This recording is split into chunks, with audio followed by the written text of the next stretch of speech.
कहानी की शुरुआत होती है एक लड़के को दिखाते हुए जिसका नाम जैकब होता है और उस टाइम जैकब को कुछ बच्चे बुली करते हैं। अब यहाँ जैकब बाकी बच्चों की तरह हंसी खुशी रहने वाला नहीं होता, बल्कि वो तो हमेशा ही उदास और सहमा ही रहता है। अब यहाँ पर हम देखते हैं कि जैकब और उसकी मैनेजर जैकब के घर पर जा रहे होते हैं और तभी जैकब के पास कॉल आती है और ये कॉल उसके ग्रैंडफादर की होती है। यहाँ उसके दादाजी उससे कहते हैं कि बेटा प्लीज तुम घर मत आना, यहाँ पर खतरा है। अब यहाँ पर जैकब को ये लगता है कि क्योंकि उसके दादाजी अब बूढ़े हो चुके हैं, इसी वजह से वो इस तरह से बिहेव कर रहे हैं, लेकिन फिर भी जैकब को कहीं न कहीं कोई न कोई गड़बड़ लगती है। अब जैकब और उसकी मैनेजर उसके दादाजी के घर पहुँचते हैं। अब यहाँ उसकी मैनेजर जैकब से कहती है कि अगर तुम्हें घर में कुछ भी चीज गलत लगे तो तुम मुझे कॉल कर देना, और अभी तो मैं वैसे भी यहीं पर ही हूँ तो तुम मुझे आवाज लगा देना। और अब जैसे जैकब घर के अंदर जाता है वो दिखता है कि घर का सारा सामान इधर उधर बिखरा पड़ा है। देखने से ऐसा लग रहा था कि यहाँ पर कुछ गलत हुआ है और यहाँ पर उसके दादाजी भी नहीं होते। इसी वजह से वो अपने दादाजी को ढूंढने लगता है। फिर वो देखता है कि घर के पीछे वाला दरवाजा टूटा हुआ है, लेकिन उसके दादाजी वहाँ पर भी नहीं होते। इसीलिए अब वो उन्हें ढूंढने के लिए जंगल की तरफ जाने लगता है, लेकिन फिर उसे उसके दादाजी मिल जाते हैं और वो देखता है कि वो तो बेहोश पड़े हुए हैं। फिर वो जैसे उन्हें पलट कर देखता है तो वो ये देखकर काफी डर जाता है कि उसके दादाजी की तो आंखें ही नहीं है। इसका मतलब ये था कि किसी ने उनकी आंखें निकाल ली थी। अब यहाँ पर जैकब को ये लगता है कि शायद उसके दादाजी मर चुके हैं, इसीलिए वो हेल्प के लिए अपने मैनेजर को कॉल करता है। लेकिन इसी दौरान उसके दादाजी उठते हैं और जैकब का हाथ पकड़ लेते हैं। यहाँ पर वो उसे कुछ जरूरी बात बताते हैं। वो कहते हैं कि बेटा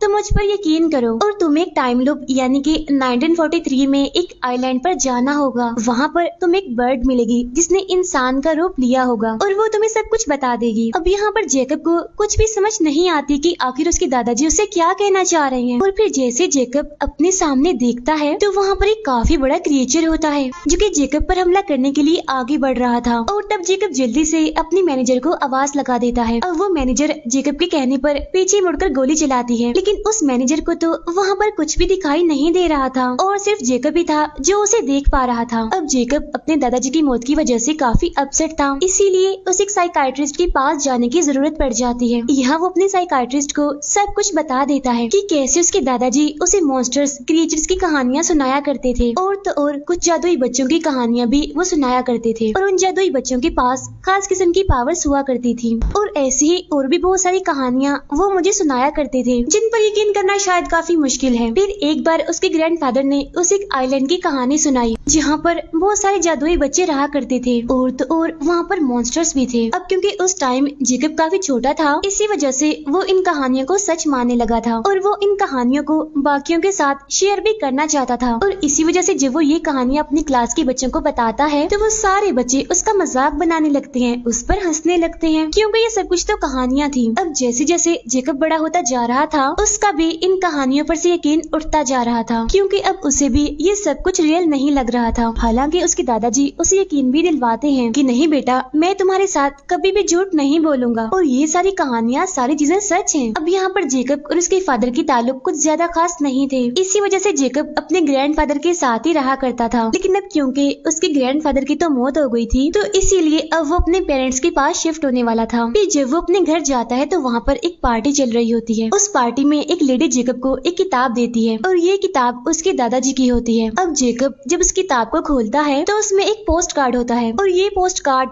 आज से तकरीबन 2 साल पहले का था और इस पोस्ट कार्ड को एक लेडी ने लिखा होता है जिसका नाम मिस पेरीग्रीन था। उसमें लिखा होता है कि हम सब यहाँ पर बिल्कुल ठीक हैं, काफी खुश हैं और आप कैसे हैं? मैं और सारे बच्चे आपको काफी मिस करते हैं। अब जैकब ये पढ़ के काफी हैरान हो जाता है क्योंकि जैकब पहले उन कहानियों पर यकीन नहीं करता था, लेकिन लेटर पढ़ने के बाद अब उसे यकीन होने लगा था। तो हो सकता है कि वो आइलैंड, मिस पेरीग्रीन और वो बच्चे सच हों। अब यहाँ पर उसकी साइकाइट्रिस्ट उसके पेरेंट्स से कहती है कि आपको जैकब को कहीं बाहर ले जाना चाहिए घुमाने के लिए। तो इस बात पर जैकब के पेरेंट्स मान जाते हैं और घूमने के लिए जैकब उसी आइलैंड को चूज करता है। और अब जैकब वहाँ जाने के लिए काफी एक्साइटेड होता है क्योंकि वो भी जानना चाहता था कि आखिर उसके दादाजी उसे क्या कहना चाह रहे हैं, यानी कि उन्होंने ही उसे यहाँ आइलैंड पर जाने के लिए कहा था। अब यहाँ पर हमें पता चलता है कि जैकब के फादर असल में एक राइटर होते हैं जो कि बर्ड्स पर बहुत सारी कहानियाँ लिखते हैं, इसीलिए उनका वहाँ पर जाना बेकार नहीं रहेगा। अब ये आइलैंड इतना बड़ा तो नहीं होता लेकिन फिर भी ठीक होता है और वहाँ पर एक होटल भी होता है, यानी जहाँ पर ये लोग रुक सकते थे। अब जैकब और उसके फादर उसी होटल में जाते हैं। अब यहाँ जैकब को उस चाइल्ड हाउस को ढूंढना था जहाँ पर वो जादुई बच्चे रहा करते थे, लेकिन वहाँ के लोगों ने ने इनको बताया होता है कि वो जगह तो अब पूरी तरह से खत्म हो चुकी है, क्योंकि एक वॉर में जर्मन्स ने उस जगह को ब्लास्ट करके उड़ा दिया था और ये वॉर भी 1943 में ही हुई थी और वहाँ पर कोई भी इंसान, जानवर, कोई भी बर्ड नहीं है। लेकिन इसके बावजूद भी जेकब उस जगह पर जाना चाहता था। कुछ टाइम के बाद जेकब उस चाइल्ड हाउस में पहुँच जाता है और ये घर अब पूरी तरह से खंडर बन चुका था, क्योंकि ये सच में बुरी तरह से तबाह हो चुका था। लेकिन ये जगह उसे बिल्कुल वैसे ही लगती है जैसे उसके फादर ने उसे बताई थी अपनी कहानियों में। अब देखते ही देखते उसे वहाँ पर किसी का साया दिखाई देता है और ये साया एक लड़की का होता है जो कि असल में जेकब की दोस्त होती है। और अब यहाँ पर जेकब को और भी बच्चे दिखाई देते हैं। अब क्योंकि यहाँ पर और कोई तो नहीं था, इसी वजह से उसे लगता है कि ये बच्चे भूत हैं। बच्चों को देखने की वजह से उसे डर लगने लगता है, इसीलिए डरते डरते वो वहाँ से भागने लगता है। भागते भागते वो एक जगह पर गिर जाता है और फौरन ही बेहोश हो जाता है। फिर जब उसे होश आता है तो देखता है कि वो बच्चे तो अब उसके सामने ही खड़े हुए हैं। यहाँ जेकब उनसे पूछता है कि तुम इंसान हो या फिर भूत हो, और मुझे बताओ कि मैं मर चुका हूँ या फिर तुम मरे हुए हो। तो वो बच्चे कहते हैं कि कोई भी नहीं मरा यहाँ पर, और हमें मिस पेरीग्रीन ने बताया था कि तुम यहाँ पर आ चुके हो। और अभी बच्चे जेकब को अपने टाइम लूप में ले जाने की कोशिश करने लगते हैं। अब यहाँ पर जेकब को किसी भी चीज पर यकीन नहीं आ रहा था, इसीलिए वो वहाँ से भागकर अपने फादर के पास जाने लगता है। लेकिन हम देखते हैं कि अब वो अपने टाइम में नहीं था, बल्कि वो तो उस टाइम लूप में एंटर कर चुका था, क्योंकि अब वो आ चुका होता है 1943 में। और ये जगह असल में एक बार होती है जो कि प्रेजेंट टाइम में अब होटल है। यहाँ पर जेकब को देखकर वो सब उससे पूछते हैं कि कौन हो तुम, और उसे मारने के लिए उसकी तरफ बढ़ते हैं, क्योंकि ये टाइम 2016 नहीं था बल्कि 1943 था और कोई भी जेकब को यहाँ पर नहीं जानता था। और इसी टाइम यहाँ पर वही जादुई बच्चे आ जाते हैं। यहाँ आकर वो जेकब की जान बचा लेते हैं, लेकिन जाते जाते वो उस बार को तबाह कर देते हैं, यानी कि वो उसमें आग लगा देते हैं और अब वो जेकब को अपने साथ लेकर वहाँ से भाग जाते हैं। अब ये देखकर जेकब काफी हैरान होता है और उन बच्चों से पूछता है कि क्या मुझ में ही ऐसी जादुई पावर्स पाई जाती हैं? क्या वो तबाही मैंने की थी वहाँ पर? लेकिन तभी यहाँ पर एक बच्चा जो कि इनविजिबल होता है वो बोलता है कि तुमने नहीं, ये सब कुछ मैंने किया है, क्योंकि इस बच्चे को कोई भी नहीं देख सकता था जब तक कि वो कोई कपड़े ना पहने। अब ये सारे बच्चे जेकब को उसी चाइल्ड हाउस में ले आते हैं। अब यहाँ आकर जेकब देखता है कि ये जगह अब खंडर नहीं है, बल्कि चाइल्ड हाउस काफी खूबसूरत और बिल्कुल सही सलामत है। हर तरफ हरियाली ही हरियाली है। और तभी यहाँ पर अंदर से एक लेडी बाहर आती है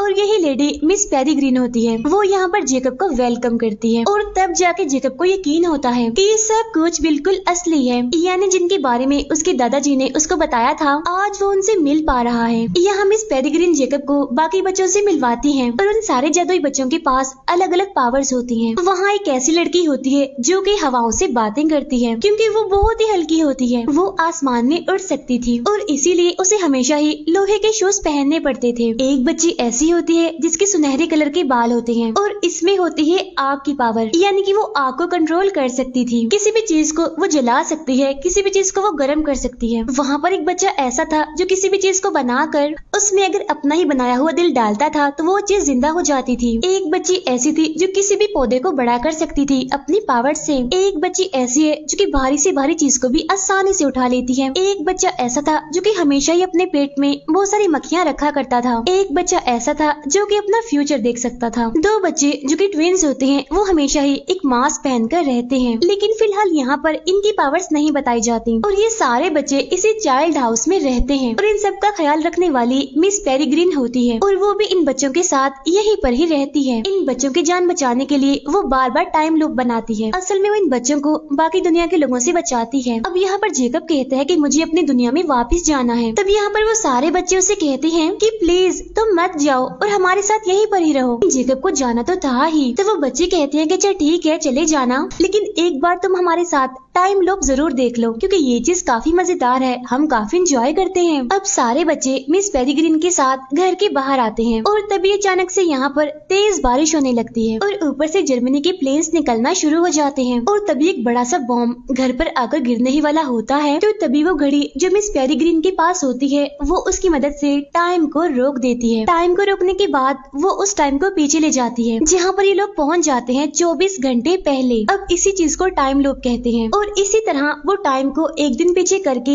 इसी दिन को कई सालों से जी रहे थे और इसी वजह से ना तो उनकी उम्र बढ़ रही थी और ना ही वो आज के टाइम में यानी प्रेजेंट टाइम में एंटर कर रहे थे। अब यहाँ पर हम देखते हैं कि दो टाइम लूप हैं, यानी एक तो होता है प्रेजेंट टाइम जहाँ पर बाकी दुनिया के लोग जी रहे हैं और दूसरा होता है पास्ट यानी 1943। इसके बाद हम देखते हैं कि जेकब अपनी दुनिया में वापस आ गया है, यानी कि प्रेजेंट टाइम में 2016 में। यहाँ पर हमें पता चलता है कि 1943 में से जेकब ने एक लेटर चुरा लिया होता है और प्रेजेंट टाइम में आकर वो उस लेटर को पढ़ता है और ये लेटर असल में होता है अलर्ट करने के लिए कि जो दुश्मन है, जो हमारा विलन है, वो टाइम लूप को ढूंढ चुका है। अब यहाँ पर मैं आपको एक बात बताती हूँ, असल में टाइम लूप कोई एक नहीं है बल्कि ज्यादा सारे हैं और इन टाइम लूप्स को बनाने के लिए वही बर्ड्स होते हैं जो कि असल में प्रोटेक्टर होती हैं और ये प्रोटेक्टर पूरी कंट्री में काफी ज्यादा हैं और ये सारी प्रोटेक्टर अपने अपने जादुई बच्चों के साथ रहती हैं ताकि वो उनकी हिफाजत कर सकें और बच्चों को बचाने के लिए वो एक के बाद एक टाइम लूप बनाती जाती हैं। अब उस लेटर में इसी बात के लिए अलर्ट किया गया था कि विलन ने उस लूप के बारे में पता लगवा लिया है, इसी वजह से वो बहुत जल्द मिस पेरीग्रीन पर हमला करने वाला है। इसीलिए मिस पेरीग्रीन को जल्द से जल्द एक टाइम लूप बनाना होगा क्योंकि अगर उस विलन को उनके ठिकाने का पता चल गया तो वो मिस पेरीग्रीन के साथ साथ उन बच्चों को भी मार डालेगा। अब जेकब इस लेटर को लेकर वापस से मिस पेरीग्रीन के पास आता है। अब यहाँ पर मिस पेरीग्रीन उसे डांटती है कि तुम्हें ये लेटर चुराना नहीं चाहिए था और ना ही इसे पढ़ना चाहिए था। इसके बाद जेकब की दोस्त उसे अपने साथ ले जाती है, वो उसे एक काफी बड़े और खूबसूरत समंदर में घुमाने के लिए ले जाती है। फिर वो उसे समंदर की गहराइयों में ले जाती है एक काफी बड़े शिप को दिखाने के लिए क्योंकि उस शिप को समंदर की गहराइयों में रखा गया था और ये शिप काफी सालों पुराना है। शिप में आने के बाद जेकब की दोस्त उसे एक बॉक्स दिखाती है और ये बॉक्स असल में उसके दादाजी का ही होता है। इस बॉक्स में से उसे एक मैप मिलता है। अब यहाँ जेकब की दोस्त उसको बताती है कि पावर्स तुम्हारे पास भी हैं क्योंकि बगैर पावर्स के कोई भी इस लूप को पार नहीं कर सकता और यहाँ तक नहीं आ सकता। यहाँ पर जेकब की दोस्त उसको ये भी बताती है कि मिस पेरीग्रीन बहुत अच्छी हैं, वो हमारी हिफाजत करती हैं विलन से। तब बाहर आने के बाद जेकब देखता है कि दूर एक काफी बड़ा मॉन्स्टर है जो कि इन लोगों पर ही हमला करने वाला है, लेकिन तभी मिस पेरीग्रीन उस पर हमला करके उसे मार डालती है। यहाँ पर जेकब की दोस्त उससे पूछती है क्या तुम उस मॉन्स्टर को देख पा रहे थे? तब जेकब कहता है कि हाँ बिल्कुल मैंने उसे देखा। तब ये सुनकर उसकी दोस्त कहती है लेकिन हम तो इसको नहीं देख पाते और ये ही तुम्हारी पावर है और तुम्हारे ग्रैंडफादर की भी सेम यही पावर थी, इसीलिए अब वो उसे फौरन मिस पेरीग्रीन के पास ले जाती है। यहाँ मिस पेरीग्रीन जेकब को बताती है कि ये बात हम काफी टाइम पहले से ही जानते थे कि तुम्हारे पास भी यही पावर्स हैं, लेकिन तुम्हारे दादाजी ने ये फैसला किया था कि तुम आम बच्चों की तरह ही अपनी जिंदगी गुजारोगे और तुमने आज तक बिल्कुल ऐसा ही किया। ये सारी बातें तुम्हारे ग्रैंडफादर ने तुम्हें बता ही देनी थी तुम्हारी 18th बर्थडे पर। ये कहकर मिस पेरीग्रीन उसे किताब दिखाती है और ये बुक काफी पुरानी होती है क्योंकि ये उनकी हिस्ट्री की बुक होती है। साथ ही साथ मिस पेरीग्रीन उसको ये भी बताती है कि हम सब पहले बहुत ही खुशहाल जिंदगी गुजारा करते थे, लेकिन हम में से ही कुछ ऐसे लोग थे जो कि इमोर्टल्स होना चाहते थे, यानी कि वो ऐसी जिंदगी गुजारना चाहते थे जो कि कभी भी खत्म ना हो। साथ ही साथ वो इस लूप से भी तंग आ चुके थे, इसीलिए वो हमसे अलग हो गए थे। इसके बाद वो लोग चाहने लगे कि हम बाकी लोगों के साथ तो रहें लेकिन हम इमोर्टल होकर रहें। तो इस मकसद के लिए उन्होंने एक एक्सपेरिमेंट किया जिसमें वो एक प्रोटेक्टर को पकड़ते हैं और उसकी सारी पावर्स लेकर वो इमोर्टल बनना चाहते थे। और ये एक्सपेरिमेंट किसी और ने नहीं बल्कि हमारे विलन ने ही किया था, लेकिन उनका ये एक्सपेरिमेंट सक्सेसफुल नहीं हो पाता, वो नाकामयाब ही रहते हैं क्योंकि वो लोग इमोर्टल तो नहीं हुए बल्कि वो सारे के सारे मॉन्स्टर्स बन गए और अब वो सारे मॉन्स्टर्स इनविजिबल हैं, यानी कि उन्हें कोई भी नहीं देख सकता। लेकिन इस चीज का तोड़ उस विलन ने निकाल लिया था। उसे ये बात पता चल गई थी कि अगर वो जादुई बच्चों की आंखें खाएगा तो वो इनविजिबल से विजिबल हो जाएगा, यानी कि वो दिखना शुरू हो जाएगा। अब उसने इतने सारे बच्चों की आंखें खाई थी कि वो खुद तो हो गया था बिल्कुल नॉर्मल, लेकिन उसके बाकी साथी अभी भी इनविजिबल ही थे। तभी हम देखते हैं कि एक प्रोटेक्टर अपने लूप से भागकर मिस पेरीग्रीन के पास आती है ताकि वो उन्हें उस विलन के बारे में अलर्ट कर सके। वो बताती है कि उस विलन ने और उसके सारे साथियों ने यानी कि उन मॉन्स्टर्स ने हमारे लूप पर अटैक कर दिया है, इसी वजह से मेरे सारे बच्चे मारे जा चुके हैं और मैं किसी तरह अपनी जान बचाकर यहाँ आई हूँ आपके पास। और अब यहाँ पर वो प्रोटेक्टर मिस पेरीग्रीन से कहती है कि अब आपको भी अपने बच्चों के लिए एक नया टाइम लूप बनाना होगा क्योंकि वो विलन बहुत जल्द यहाँ पर भी आने वाला है। अब क्योंकि जेकब इन सभी चीजों में नहीं पड़ना चाहता था, इसी वजह से वो अपनी दुनिया में वापस चला जाता है। अपनी दुनिया में जाकर जेकब बहुत सारी भेड़ें देखता है जिनकी आंखें नहीं होती। साथ ही साथ वो उस होटल के ऑनर को भी देखता है, बहुत ही बुरी हालत में मरा हुआ होता है और उसकी dead body same to same उसके दादा जैसी लग रही थी क्योंकि उनकी तरह इसकी भी आंखें निकाल ली गई थी। और तब ये बात जेकब जान जाता है कि वो विलन यहाँ पहुँच चुका है और तब इसी बारे में बताने के लिए वो वापिस से मिस पेरीग्रीन के पास जाता है। वहाँ वहाँ भागते ही वो जैसे उस लूप में एंटर करता है तो तब उसके पीछे पीछे एक और आदमी एंटर कर लेता है। और जब जेकब उसे देखता है तो कहता है कि तुम भी नॉर्मल नहीं हो, क्योंकि यहाँ पर कोई नॉर्मल इंसान नहीं आता, तो क्या तुम्हारे पास भी कोई पावर्स हैं? और तब वो आदमी यहाँ पर अपना असली चेहरा दिखाता है और ये और कोई नहीं बल्कि उसकी साइकाट्रिस्ट होती है। फिर वो साइकाट्रिस्ट भी अपना चेहरा बदल लेती है और तब पता चलता है कि ये और कोई नहीं बल्कि वही विलन है। अब यहाँ वो जेकब का पीछा इसीलिए कर रहा था क्योंकि वो विलन पेरिग्रीन का पता लगवाना चाहता था और अब जेकब के पीछे आकर वो अपने मकसद में कामयाब भी हो चुका था, यानी कि वो पेरिग्रीन का पता लगवा चुका था। यहाँ वो विलन जेकब को लेकर मिस पेरिग्रीन के घर आता है। यहाँ उसने जेकब के गले पर तेज धार वाला हथियार रखा होता है। यहाँ आकर वो पेरिग्रीन को प्रिजनर बनने के लिए कहता है। अब यहाँ मैं आपको बताती हूँ कि आखिर वो विलन ये सब कुछ क्यों कर रहा था। असल में वो विलन अपने बाकी साथियों को नॉर्मल करना चाहता था और ऐसा करने के लिए वो एक और एक्सपेरिमेंट करना चाह रहा था और इस एक्सपेरिमेंट के लिए वो बहुत सारे प्रोटेक्टर्स का इस्तेमाल करना चाहता था, यानी कि अब एक नहीं बल्कि पहले से कई ज्यादा प्रोटेक्टर्स उसे चाहिए थी और इसी मकसद के लिए वो मिस पेरिग्रीन को भी पकड़ना चाहता था। इसी वजह से वो मिस पेरिग्रीन को उसके साथ चलने के लिए कहता है। तब यहाँ वो मान जाती है और वो अपने बच्चों को गुड बाय कहती है। जाते जाते वो जेकब से कहती है कि अब तुम ही सबसे खास हो, तुम्हें मेरी जगह इन बच्चों का ख्याल रखना है।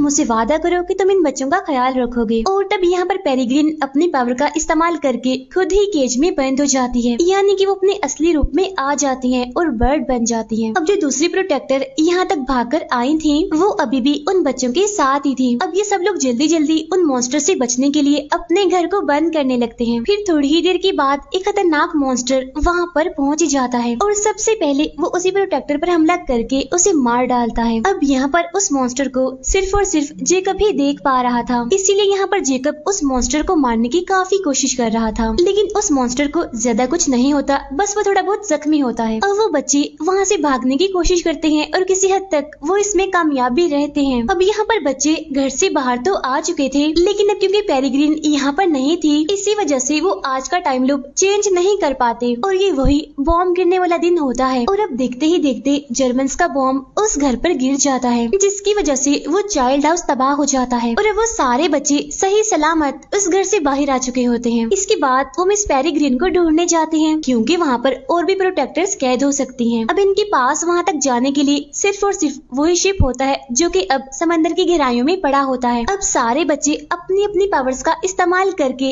उस शिप को चला देते हैं। अब जो नया टाइम लूप होता है यानी जो मिस पेरिग्रीन ने बनाना था वो असल में प्रेजेंट टाइम का ही होता है, यानी 2016 का। और जेकब के पास उसका मैप होता है जिसमें सभी टाइम लूप्स की जगह लिखी हुई थी। अब वो विलन अपने बाकी साथियों के साथ एक हॉल में बैठा होता है, यानी जहाँ पर वो एक्सपेरिमेंट करने वाला था। अब जेकब उन बच्चों के साथ एक प्लान बनाता है यहाँ पर कि अब हमें किसी तरह करके उन प्रोटेक्टर्स को छुड़ाना है और साथ ही इस विलन का खात्मा करना है। और तब जेकब की फ्रेंड हवा में उड़कर वहाँ पर आती है और वो उस विलन से कहती है कि तुम अपने सारे साथी यानी कि ये सारे के सारे मॉन्स्टर्स मेरे पीछे भेजो, वरना तो मैं तुम सभी को मार डालूंगी, क्योंकि वैसे भी अभी अभी मैं एक मॉन्स्टर को मार कर आ रही हूँ। अब इस बात पर वो विलन बिल्कुल भी यकीन नहीं करता, वो उनका मजाक बनाने लगता है कि आखिर ये बच्चे क्या कर सकते हैं। फिर वो विलन अपने बाकी साथियों को उन बच्चों के पीछे भेजता है। अब यहाँ पर उन बच्चों ने एक समझदारी की होती है, उन्होंने यहाँ पर एक प्लान बनाया होता है कि सबसे पहले वो उन मॉन्स्टर्स जो कि इनविजिबल हैं उन पर बर्फ फेंकेंगे, बाद में उन पर कैंडीज फेंकेंगे ताकि वो इनविजिबल से विजिबल हो जाएं और सबको नजर आने लगे। और वो बच्चा जिसके पास ये पावर होती है कि वो मरे हुओं को जिंदा कर सकता था, वो यहाँ पर बहुत सारे स्केलेटन्स को जिंदा कर देता है और इस तरह से यहाँ पर स्केलेटन की एक फौज बन जाती है। स्केलेटन की ये फौज उन मॉन्स्टर्स पर जबरदस्त हमला कर देती है और ये एक के बाद एक मॉन्स्टर्स को मार गिराते हैं। इसके बाद ये बच्चे उस विलन के पास पहुँचते हैं, लेकिन अब यहाँ फाइट के दौरान वो बच्चे हमें कमजोर पड़ते हुए दिखाई दे रहे थे, लेकिन फिर भी